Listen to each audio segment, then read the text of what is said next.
caused by that, they're going to start contesting the turtle against Sutsujin.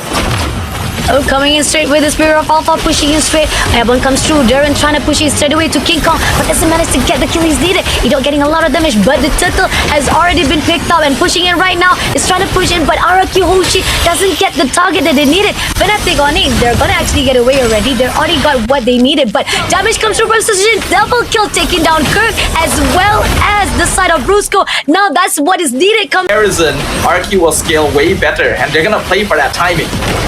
Oh, they're gonna pay from starting. Avatar Guardian coming in for the push. At the moment right now, King Kong had to pull his, but so much damage coming in. But Skylar takes down Sprints immediately and Vince shuts down Brusco. Kara been stuck in the middle, will be taken out by Ito with the Wings of Dragon. But King Kong trying to survive with the Spear of Alpha, trying to move away, but Vince taking out Kurt. And it's gonna be Darren to push in with the last explosion, shutting him down with the sacrificer kill.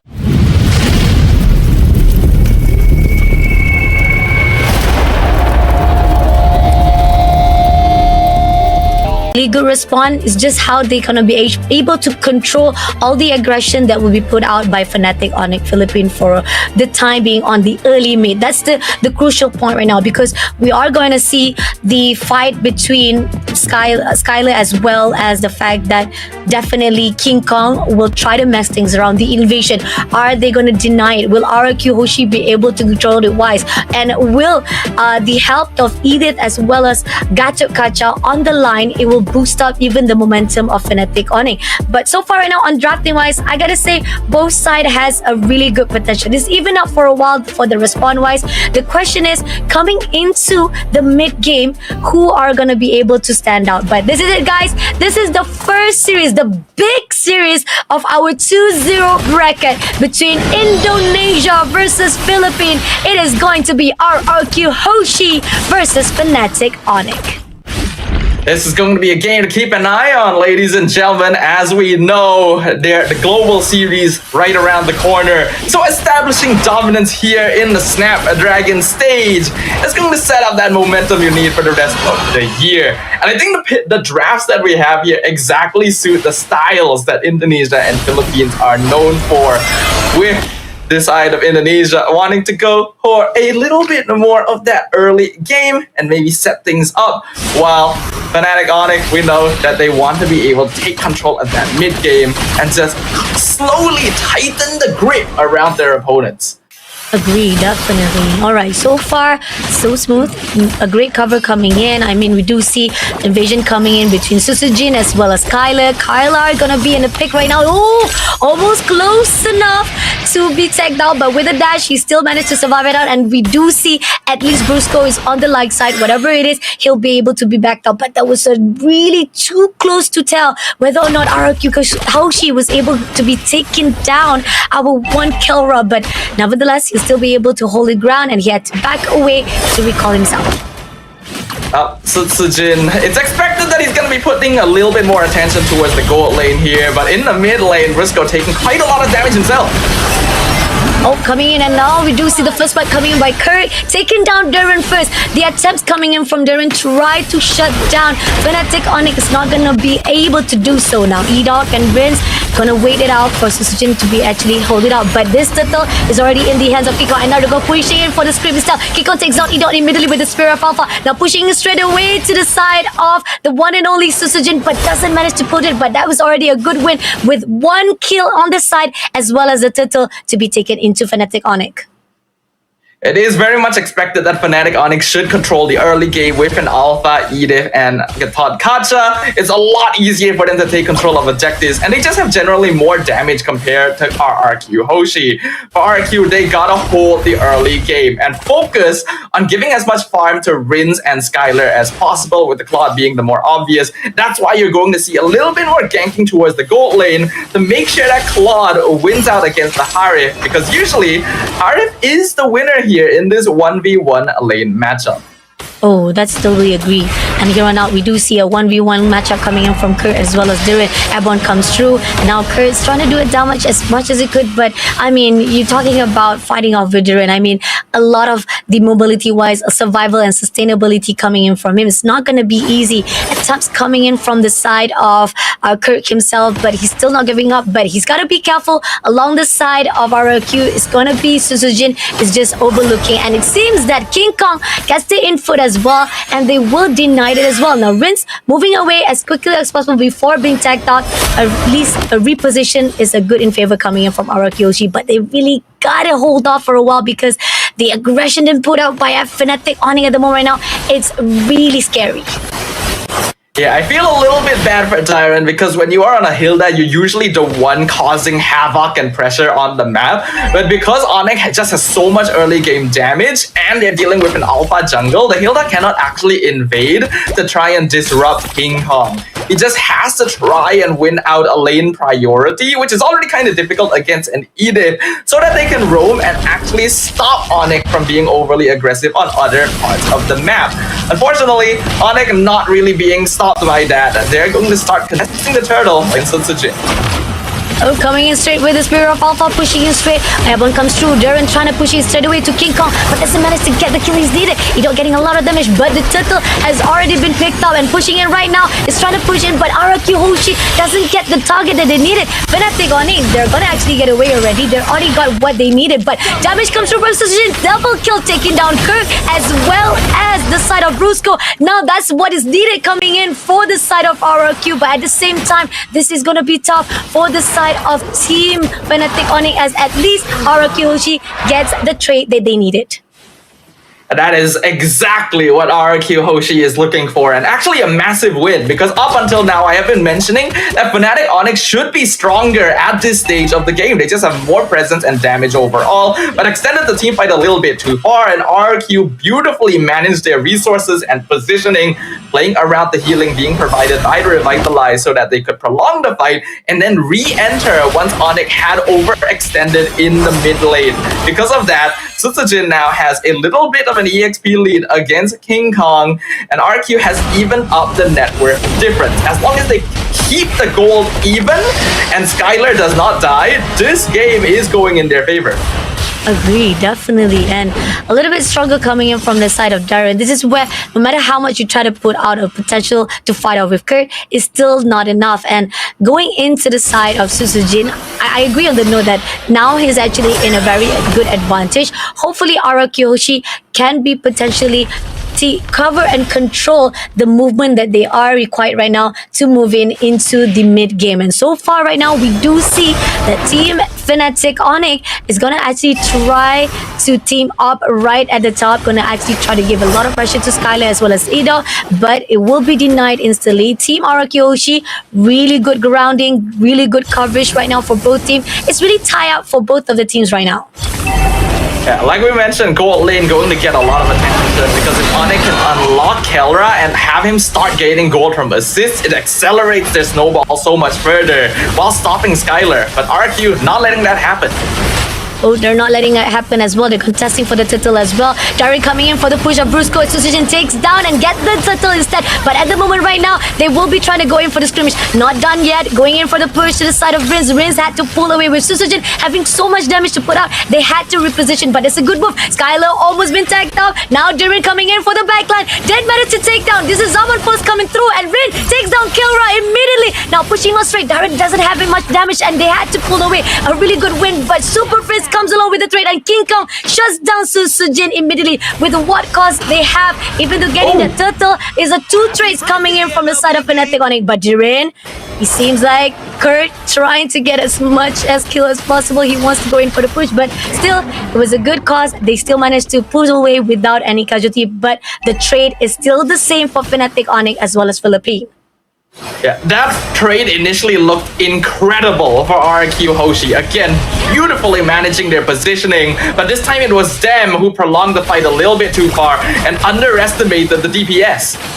Oh, coming in for a fight as the moment right now. We do see Gato Kacha coming in, but at the same time, it's not going to pull anything with that Avatar Guardian.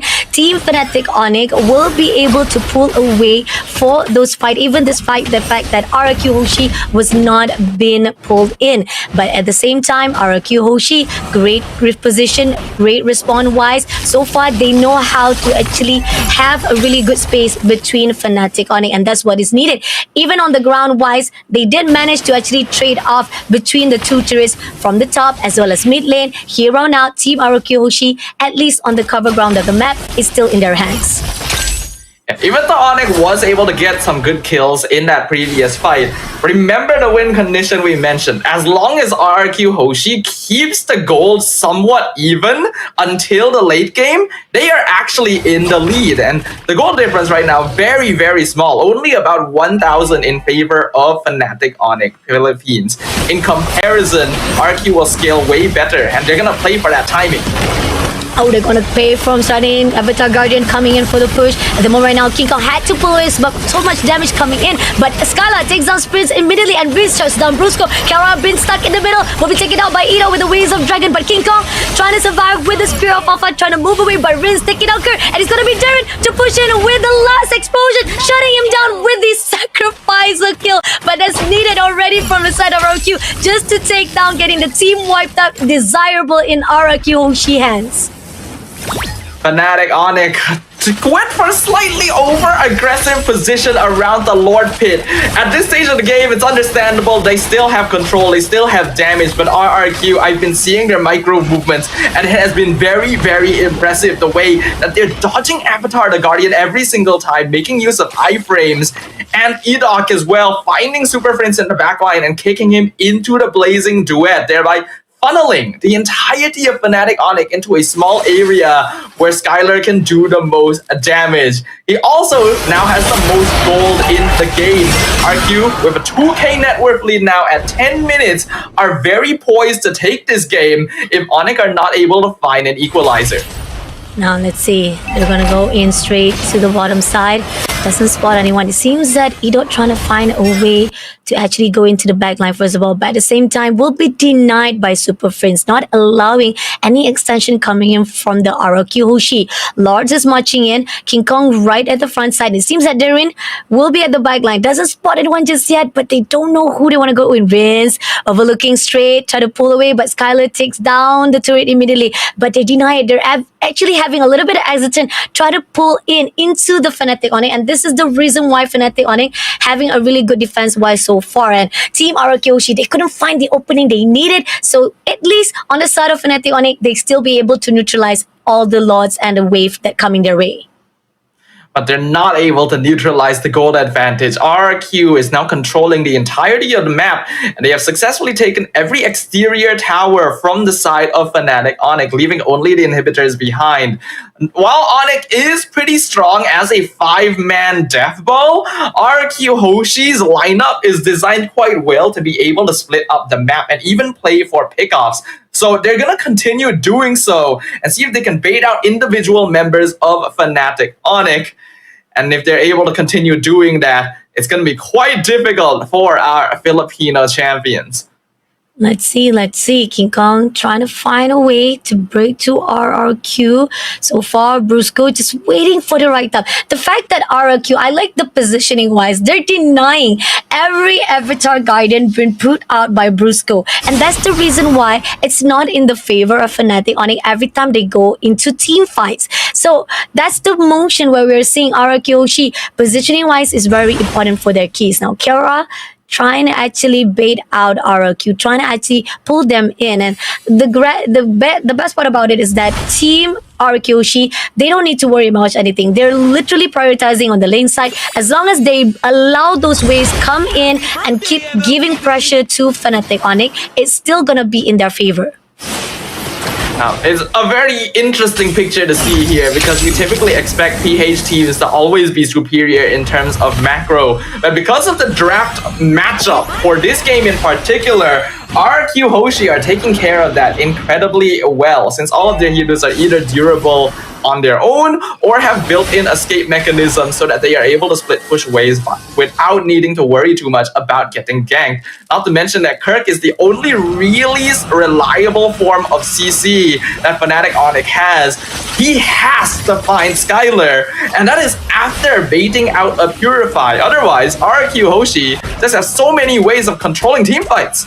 Oh, going in straight for the Waves of Dragon, taking down Kikong. So much damage put out. Spear of Alpha pushing in, try to give as much pressure, but it's not gonna do anything as they push into Brusco instead. Getting double kill from the Rise of Rings, but at the same time, Reese is a little bit overextension, had to be shut down by Kara with the Zaman Force. But at the same time, right here, we do see Susujin gonna go in for all the burst that is required, but it's not gonna be enough. That trade's coming in 2-2-1, and they're gonna push it all out to the side of Kurt, as well as going into Kara, immediately shutting him down and going in with the power of wilderness, a little bit overextension to the side of Jiren, but Kurt still survive it out. Prince takes down Edot immediately. This Lord is smashing in a really good overextension, has given that advantage to the side of Fnatic Onic. But at the same time, Susujin overlooking to the side of Prince, but here on out, Kurt picks him up immediately as Susujin had to back away, having so much damage, and in the end, the Lord, a little bit those overextension is giving those potential to Fnatic Onic to reverse this back, the effect into RQ Hoshi.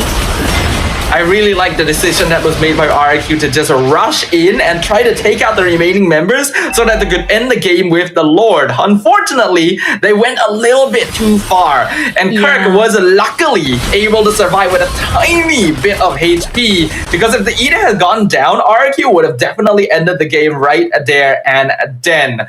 With that though, that does give Onic a little bit more breathing room, but they only have one inhibitor on very low HP to hold on to. Whatever happens, this next Lord must go into their hands, or RQ should be able to quite easily whittle down the crystal.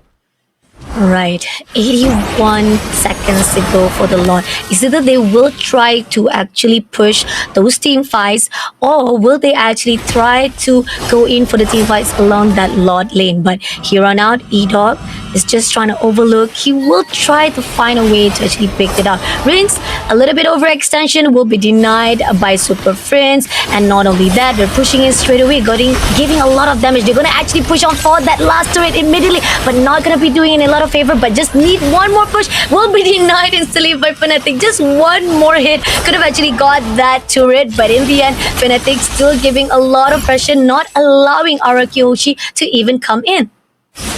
Yeah, Skylar tried to go in with the BMI for one last hit on the tower, but we have to remember, in the patch, they updated the tower so that they are just super tanky if you don't have minions nearby. In the past, a single hit would have actually taken that down, but that's no longer viable.